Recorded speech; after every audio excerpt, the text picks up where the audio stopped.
ایک قدیم گاؤں کے قریب ایک گھنا جنگل تھا جس کے بیچوں بیچ ایک پرانا اور منحوس درخت کھڑا تھا۔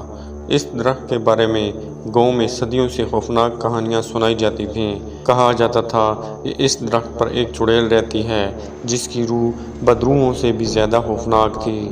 یہ چڑیل رات کے وقت جنگل میں اپنے منحوس قہقہے لگاتی اور کبھی کبھار لوگوں کے گاؤں کے قریب بھی آتی دکھائی دیتی تھی۔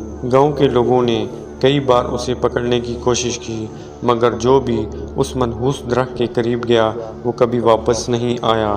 لوگ اس درخت کے قریب جانے سے کتراتے تھے اور رات کے وقت تو اس کی طرف جانے کا سوچنا بھی گناہ سمجھا جاتا تھا۔ لیکن گاؤں میں ایک نوجوان حیدر اس چڑیل کی حقیقت کو جاننے کے لیے بے چین تھا۔ حیدر نے کئی راتیں اس درخت کی طرف جانے کی منصوبہ بندی کرتے ہوئے گزاری۔ وہ یقین کرتا تھا کہ چڑیل اور اس منحوس درخت کے پیچھے کوئی خوفناک راز چھپا ہے اور وہ اس راز کو جان کر گاؤں والوں کو ہمیشہ کے لیے اس خوف سے نجات دلائے گا۔ ایک رات جب وہ پورے گاؤں میں گپ اندھیرا تھا اور جنگل سے عجیب سی سرگوشیاں سنائی دے رہی تھیں، حیدر نے اپنی ہمت جمع کی اور چپکے سے جنگل کی طرف چل دیا۔ درخت کے قریب پہنچتے ہی حیدر کو ایک عجیب سی سردی کا احساس ہوا، جیسے اس کی ہڈیوں میں سردی اتر رہی ہو۔ درخت کی شاخیں ہوا کے ساتھ ہل رہی تھیں لیکن ان میں سے کچھ اس طرح پیچھے سے چلتے ہوئے سایوں کی طرح حرکت کر رہی تھیں۔ اچانک اس نے درخت کی شاخ سے لٹکی ہوئی ایک پرانی گھنی شکل دیکھی۔ وہ چڑیل تھی جس کی آنکھیں سرخ انگاروں کی طرح جل رہی تھیں اور اس کے بال ہوا میں سانپوں کی طرح لہرا رہے تھے۔ چڑیل نے حیدر کو دیکھ کر ایک بلند قہقہا لگایا، تم بھی میری طرح ہمیشہ کے لیے اس درخت کا حصہ بن جاؤ گے۔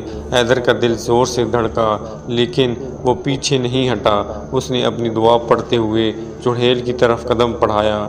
چڑیل نے اپنے منحوس آواز میں سرگوشی کی، یہ درخت میرا قید خانہ ہے اور میں ہمیشہ کے لیے یہاں قید ہوں مگر تمہیں بھی ساتھ لے جاؤں گی۔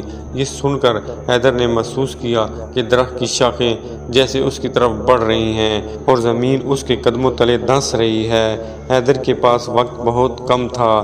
اچانک حیدر نے اپنی جیب سے ایک چمکتی ہوئی تلوار نکالی جو اس کے دادا نے اسے دی تھی۔ وہ کہتا تھا کہ یہ تلوار کسی بھی منحوس طاقت کو کاٹ سکتی ہے۔ حیدر نے تلوار سے درخت کی ایک موٹی شاخ پر وار کیا اور جیسے ہی وہ شاخ ٹوٹی چڑیل نے ایک دل دہلا دینے والی چیخ مار دی۔ درخت سے ایک بھیانک آواز گونجی اور اچانک چڑیل کے وجود میں آگ لگ گئی۔ وہ چیختی چلاتی ہوئی ہوا میں تحلیل ہو گئی۔ درخت کی شاخیں خشک ہو کر زمین پر گرنے لگیں اور حیدر کو ایسا محسوس ہوا جیسے اس نے ایک صدیوں پرانا بوجھ اتار دیا ہو۔ صبح کے وقت گاؤں والے جب وہاں پہنچے تو انہوں نے دیکھا کہ منحوس درخت زمین پر گر چکا ہے اور حیدر وہاں بے ہوش پڑا ہوا تھا۔ لیکن اس دن کے بعد گاؤں کے قریب سے کسی نے بھی منحوس چڑیل کی آواز نہیں سنی۔ گاؤں والے سمجھ گئے کہ حیدر نے اپنی جان پر کھیل کر انہیں ایک بہت بڑی مصیبت سے نجات دلائی ہے۔ مگر کچھ لوگ آج بھی کہتے ہیں کہ اس جنگل کے بیچوں بیچ جہاں وہ درخت کھڑا تھا رات کے وقت عجیب سی سرگوشیاں سنائی دیتی ہیں اور کبھی کبھار ہوا میں ایک سایہ سا حرکت کرتا دکھائی دیتا ہے۔